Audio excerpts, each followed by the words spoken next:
قولي لي انت ايه رايك؟ الصداقه ان انا يبقى في مشاركه مع اصحابي في اللعب بتاعتي ولا لا؟ انت رايك الشخصي؟ قولي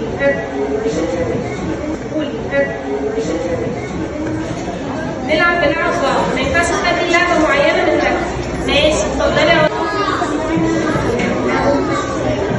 طب لو حاجه انت بتحبيها قوي قوي قوي وخايفه عليها، دي خلي باله منها. تمام، اتفضلي. طيب لو حد كان بيعمل كده، دي حاجه اسمها انانيه، ان انا العب بالعاب صحابي وانبسط بيها جدا، ولما هم يجوا يلعبوا بالعابي انا ما ارضاش، دي اسمها انانيه وصفه مش حلوه ابدا. اوكي؟ فانا لازم يبقى عندي حاجه اسمها مشاركه. المشاركه دي هتبقى ازاي؟ المشاركه ازاي؟ نلعب مع بعض. هو انتوا خدتوا بالكم وقالوا ايه؟ اول ما قالوا تعالى نلعب بالالعاب قالوا لا لا لا، تعالى نلعب كوره بره. هنلعب كوره بره دي يعني احنا مش هنلعب ولا لعبه.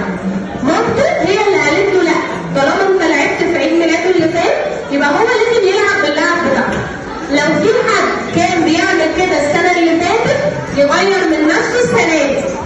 يبقى في مشاركه، احب اصحابي